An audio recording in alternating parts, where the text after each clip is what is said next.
नमस्ते दोस्तों, स्वागत है आप सभी का हमारे सफर के अंदर, जिसके अंदर आज हम बात करेंगे कि सूर्य यदि आपकी कुंडली के 7, 8 और 9th हाउस के अंदर होता है तो आपको क्या फायदे और क्या नुकसान होते हैं। तो चलिए हम इस सफर के अंदर आगे बढ़ते हैं। सुख होगा, शांति होगी, समृद्धि लाएंगे वास्तु योगी। तो इस वीडियो के अंदर सबसे पहले हम बात करेंगे कि सूर्य यदि आपकी कुंडली के 7th हाउस के अंदर है तो उसके क्या फायदे और क्या नुकसान होते हैं। तो सबसे पहले बात करेंगे फायदों के बारे में। उसमें से सबसे पहला फायदा यह है कि वैवाहिक जीवन में सुख। यदि सूर्य आपकी कुंडली के 1st हाउस के अंदर है तो आपको वैवाहिक जीवन आपका जो होगा, यानी कि आपके पार्टनर के साथ आपके बहुत ही अच्छी रिलेशन रहने वाले। अब बात करते हैं उसके दूसरे फायदे के बारे में, जो है व्यापार में सफलता। अब कुंडली का 7th हाउस ही पार्टनर का हाउस माना गया है। यदि व्यापार के अंदर आपकी किसी के साथ पार्टनरशिप है तो वो भी अच्छा रहेगा, इसकी वजह से आपका व्यापार भी अच्छा चलेगा। और इसके साथ साथ आपने देखा होगा कि बहुत सारे लोग ऐसे होते हैं जिनकी कुंडली के अंदर सूर्य 7th हाउस में होता है तो बहुत ही ज्यादा पैसे कमाते हैं और उनका बिजनेस धूमधाम से चलने लगता है। अब बात करते हैं उसके नेक्स्ट फायदे के बारे में, जो है समाज में मान सम्मान। सूर्य आपकी कुंडली के कोई भी हाउस में है और वो पॉजिटिव है तो आपको एक जान लेना है कि समाज के अंदर आपको मान सम्मान, यानी कि आपको जो भी आपका ट्राइब है या तो फिर आपका जो भी समाज है उसके अंदर आपको बहुत ही ज़्यादा रिस्पेक्ट मिलने वाली है। अब बात करते हैं उसके नेक्स्ट फायदे के बारे में, जो है जीवन साथी से सहयोग। अब इसका मतलब भी यही होता है कि आपका जो भी जीवन साथी है उसके साथ, यानी कि आपका जो भी लाइफ पार्टनर है उसके साथ आपके रिलेशंस बहुत ही प्यारे रहने वाले हैं, बहुत ही अच्छे रहने वाले हैं। अब बात करते हैं उसके नेक्स्ट फायदे के बारे में, साझेदारी में लाभ।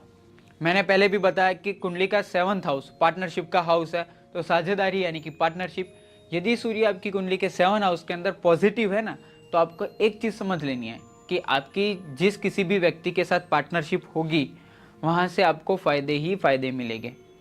अब आपको पता होगा कि कोई भी चीज़ पॉजिटिव होती है ना उतनी ही नेगेटिव भी होती है।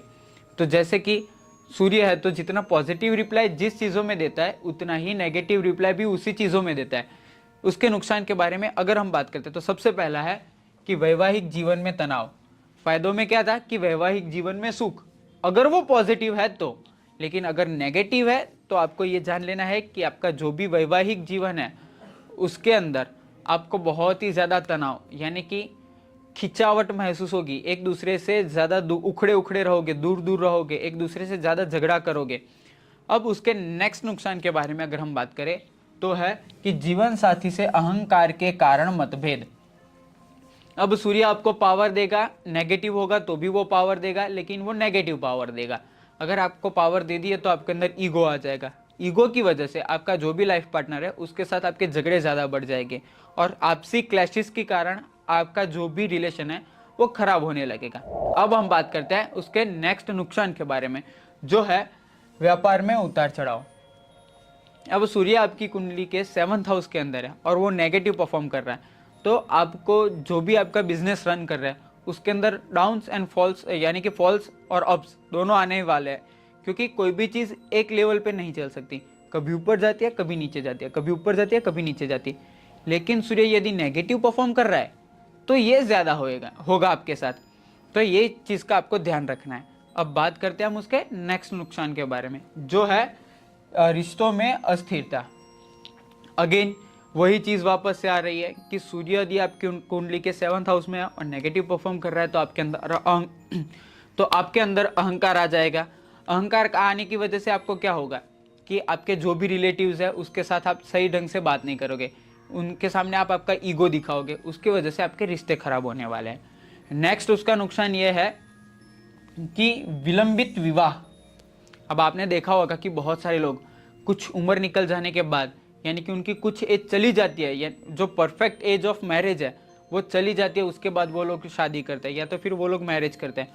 उसका रीज़न भी यही है, कहीं ना कहीं किसी ना किसी प्रकार से सूर्य की नेगेटिव दृष्टि या तो फिर सूर्य खुद नेगेटिव होके आपके 7th हाउस के अंदर इफेक्ट कर रहा है।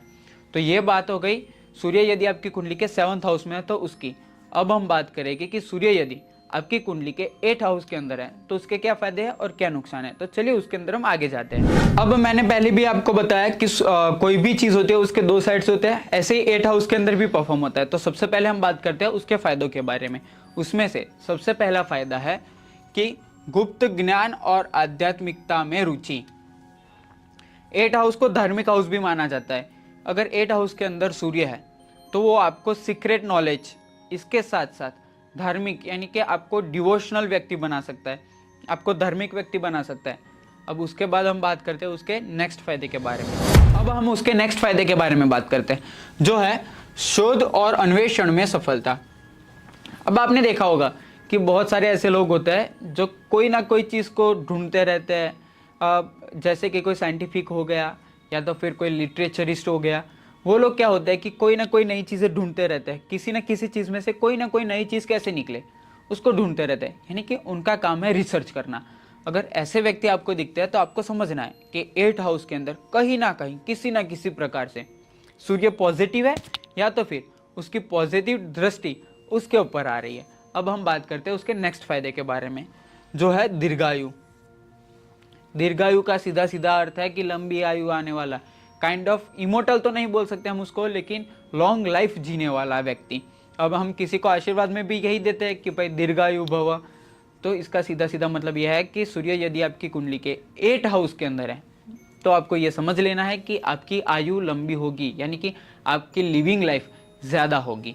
अब बात करते हैं उसके नेक्स्ट फायदे के बारे में, जो है रहस्यमय कार्यों में सफलता। सीक्रेट सोसाइटी जिसे हम कह सकते हैं, या तो फिर सीक्रेटली कार्य करने वाले व्यक्ति, अगर ऐसे व्यक्ति है और आपके कुंडली के अंदर 8 हाउस में सूर्य है तो आपको बेफिक्र हो जाना है, क्योंकि उसके अंदर आपको सक्सेस मिलने वाली है। सूर्य यदि आपकी कुंडली के 8 हाउस के अंदर है तो आप जितने भी सीक्रेटली कार्य करने वाले हैं या तो फिर सीक्रेटली वर्क जितने भी है उसके अंदर आप 110% सक्सेसफुल बनने वाले हैं। तो अब हम बात करते हैं उसके नेक्स्ट फायदे के बारे में, जो है अचानक धन लाभ। अब आपने बहुत सारे लोगों को देखा होगा, या तो फिर आपके घर के अंदर कोई दादी है, दादा है, तो उन्होंने भी बहुत सारी कहानी आपको बताई होगी कि कोई गांव में था, उसको अचानक से धन का घड़ा मिल गया। कोई था गांव में, वो चलते जा रहा था और उसको कहीं से पैसे मिल गए। तो ऐसे लोगों को एक चीज़ समझ लेना है कि भाग्य भी होता है और दूसरा सूर्य कहीं ना कहीं 8 हाउस के अंदर पॉजिटिव परफॉर्म कर रहा होता है, तो ऐसे व्यक्ति को अचानक धन लाभ होता है। अब ये हो गए पहले के ज़माने की बात। अब अगर हम आज की बात करें तो उसके अंदर आपने देखा होगा कि अचानक से कुछ लोग होते हैं जिनका काम रुका पड़ा होता है, उनके पास पैसे नहीं होते, लेकिन फिर कहीं से अचानक बहुत सारे पैसे आ जाते हैं, या तो फिर वो जिस जगह पे अटके हुए होते हैं पैसों की वजह से वो जगह से तुरंत बाहर आ जाते हैं। उसका सिंपल फंडामेंटल यही है कि सूर्य कहीं ना कहीं 8 हाउस के अंदर पॉजिटिव परफॉर्म कर ही रहा है। अब ये बात हो गई उसके फ़ायदों के बारे में। अब हम बात करेंगे कि उसके नुकसान क्या होते हैं। जैसे मैंने पहले बताया था कि कोई भी चीज़ होती है पॉजिटिव में जितना फल देती है उतना ही उसका विपरीत नेगेटिव में होती है, यानी कि उसको रिप्लेस कर देती है पूरी चीज़ों को। तो अब हम बात करेंगे उसके नुकसान के बारे में। उसमें से है स्वास्थ्य समस्याएं, विशेष रूप से हड्डियों में और दिल में। तो सूर्य यदि आपकी कुंडली के 8 हाउस के अंदर है तो आपको ज़्यादातर हड्डियों में दिक्कत होगी, लेकिन वो नेगेटिव परफॉर्म करता है तभी, वरना कुछ ऐसी दिक्कतें नहीं होने वाली है। और इसके साथ साथ आपको दिल में दिक्कतें भी होती है, यानी कि आपको हार्ट रिलेटेड प्रॉब्लम होगी, बोन रिलेटेड प्रॉब्लम होगी। ये फिजिकल प्रॉब्लम के बारे में बात हो चुकी। अब हम बात करते हैं उसके नेक्स्ट नुकसान के बारे में, जो है पारिवारिक अस्थिरता। सेम सूर्य, ईगो, पावर, क्लैशेस, उसका एक है ही, वो नेगेटिव में है तो आपको ईगो, पावर, क्लैशेस ये सब देने ही वाला है। और इसी वजह से आपके इंटरनल रिलेशन जितने भी है वो सभी तहस महस होने वाले हैं, या तो फिर वो आपकी फैमिली के साथ हो, लाइफ पार्टनर के साथ हो, बिजनेस पार्टनर के साथ हो, किसी के भी साथ हो। सूर्य यदि नेगेटिव परफॉर्म कर रहा है तो आपको एक चीज़ समझ लेनी है कि वो लाइफ तहस महस होने वाली ही है, इसलिए आपको सचेत रहना है और ईगो को ज़्यादा नहीं आगे आने देना है। अब हम बात करते हैं उसके नेक्स्ट नुकसान के बारे में, जो है गुप्त शत्रुता, सीक्रेट एनिमीज। बहुत सारी वेब सीरीज़, बहुत सारी मूवीज़ के अंदर ऐसे बातें दिखाती है कि कोई अचानक से आके कोई विलन बन के किसी को मार के चला जाता है। ऐसे ही आपके जीवन के अंदर होता होगा कि आपने सबका भला चाहा होता है, लेकिन कोई अचानक से आपके बारे में बुरा सोचकर या तो फिर आपका बुरा करके चला जाता है। तो आपको एक चीज़ समझ लेनी है कि इस चीज़ों का कारण केवल और केवल सूर्य और भाग्य है, या तो फिर आपके कोई खराब कर्म है। सूर्य आपकी कुंडली के 8 हाउस के अंदर नेगेटिव परफॉर्म कर रहा है तो आपका सीक्रेट एनिमी अवश्य ही होगा। फिर इसका मतलब यह है कि आपको ज़्यादा सचेत रहना पड़ेगा। तो ध्यान रखिएगा। अब हम बात करते हैं उसके नेक्स्ट नुकसान के बारे में, जो है अप्रत्याशित घटनाओं से परेशानी, अनवांटेड थिंग्स, या तो फिर जो चीज़ ना चाहिए होती हो ऐसी चीज़ें, जैसे कि अगर आप रास्ते में जा रहे हैं तो अचानक से टायर पंचर हो जाना, तो उसमें आपका ही नुकसान है। फिर आपने कोई बिजनेस मीटिंग में जाने का सोचा और वहाँ पे आप लेट पहुँचे तो भी आपका कार्य नहीं होता है। तो ऐसी जहाँ पे आपने जो चीज़ एक्सपेक्ट नहीं की होती है, अगर वैसी हो जाती है और जिसकी वजह से आपका नुकसान भी होता है, जिसकी वजह से आप लॉस में जाते हैं, तो समझ लेना कि 8th हाउस के अंदर सूर्य कहीं ना कहीं नेगेटिव परफॉर्म कर रहा है। अब हम बात करते हैं उसके नेक्स्ट नुकसान के बारे में, जो है मानसिक तनाव, मेंटल स्ट्रेस। आज के टाइम के अंदर बहुत सारे लोगों को मेंटल स्ट्रेस होता है। इसका मतलब ये नहीं है कि सबके अंदर सूर्य नेगेटिव परफॉर्म कर रहा है, बल्कि कुछ लोगों को हद से ज़्यादा मेंटल स्ट्रेस होता है, छोटी छोटी बातों पे मेंटल स्ट्रेस होता है, या तो फिर कुछ ऐसी चीज़ें जो उनके काम की है भी नहीं, उनके लिए उनको मेंटल स्ट्रेस होता है। तो ऐसे व्यक्ति की कुंडली के अंदर 8th हाउस के अंदर सूर्य या तो फिर नेगेटिव दृष्टि दे रहा है, या तो फिर वो नेगेटिव परफॉर्म कर रहा है। तो अब ये हो गए उसके 8वें भाव के फायदे और नुकसान के बारे में। अब हम बात करेंगे कि यदि सूर्य आपकी कुंडली के 9th हाउस के अंदर है तो आपको क्या पॉजिटिव और क्या नेगेटिव इम्पैक्ट मिलते हैं। तो चलिए हम उसके अंदर आगे बढ़ते हैं। अब हम बात करेंगे सूर्य 9th हाउस में है तो उसके पॉजिटिव यानी कि उसके फायदे क्या है उसके बारे में। तो सबसे पहला है भाग्य में वृद्धि, यानी कि जो आपका फॉर्चून है वो कंटिन्यूसली ग्रो ही करता जाएगा। तो सूर्य ही आपकी कुंडली के 9th हाउस के अंदर है और वो पॉजिटिव परफॉर्म कर रहा है, तो आपको एक समझ लेना है कि आपका जो भी फॉर्चून है वो कंटिन्यूसली प्रोग्रेस में ही रहेगा। अब बात करते हैं उसके नेक्स्ट फायदे के बारे में, जो है उच्च शिक्षा और धर्म में रुचि। अगेन धर्म में रुचि और उच्च शिक्षा यानी कि higher education, good education and devotionally mentality, यानी कि आपकी धार्मिक मनोवृत्ति और उच्च शिक्षा में आपका ज़्यादा ध्यान रहेगा। अब बात करते हैं उसके नेक्स्ट फायदे के बारे में, जो है विदेश यात्रा से लाभ।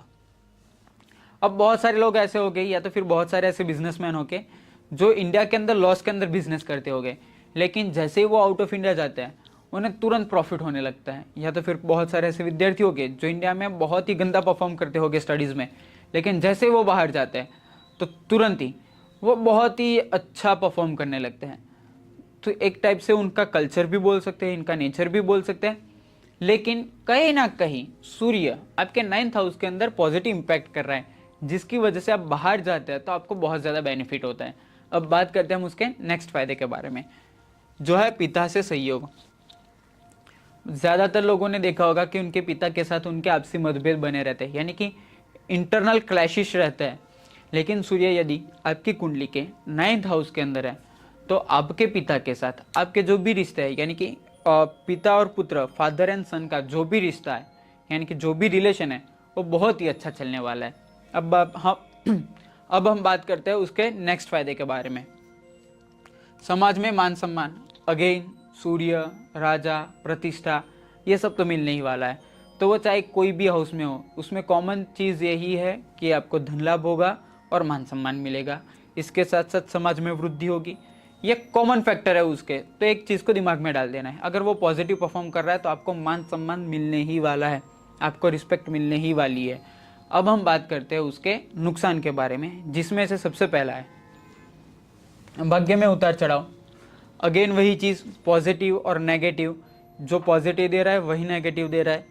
भाग्य में वृद्धि दे रहा है तो भाग्य में उतार चढ़ाव भी दे रहा है, यानी कि कभी कभी बहुत पैसे आ गए, कभी कभी पैसे ही नहीं आएंगे, पैसों की बहुत ज़्यादा कमी होगी, कभी एजुकेशन में अच्छे मार्क्स आ गए तो कभी पास भी नहीं हो गए। ऐसा होता रहता है जब सूर्य नेगेटिव परफॉर्म करता है। अब हम बात करेंगे उसके नेक्स्ट नुकसान के बारे में, जो है पिता से संबंधों में तनाव। अगेन पूरा उल्टा हो गया, पिता से अच्छे संबंध थे, उसकी जगह पे नेगेटिव जैसे ही परफॉर्म करता है तुरंत पिता के साथ तनाव, यानी कि पिता के साथ किचकिच, उनके साथ आपसी क्लैश, ये सब वापस होने लगे। उसका नेक्स्ट नुकसान है धार्मिक कट्टरता। पहले था धर्म में वृद्धि, अब आ गई धार्मिक कट्टरता, यानी कि अपने धर्म को ही सर्वश्रेष्ठ मानने वाली मनोवृत्ति आ गई। अब उसके बाद हम बात करते हैं उसके नेक्स्ट नुकसान के बारे में, जो है शिक्षा में रुकावट। पहले क्या था, उच्चतर शिक्षा, अब क्या आ गया, शिक्षा में रुकावट।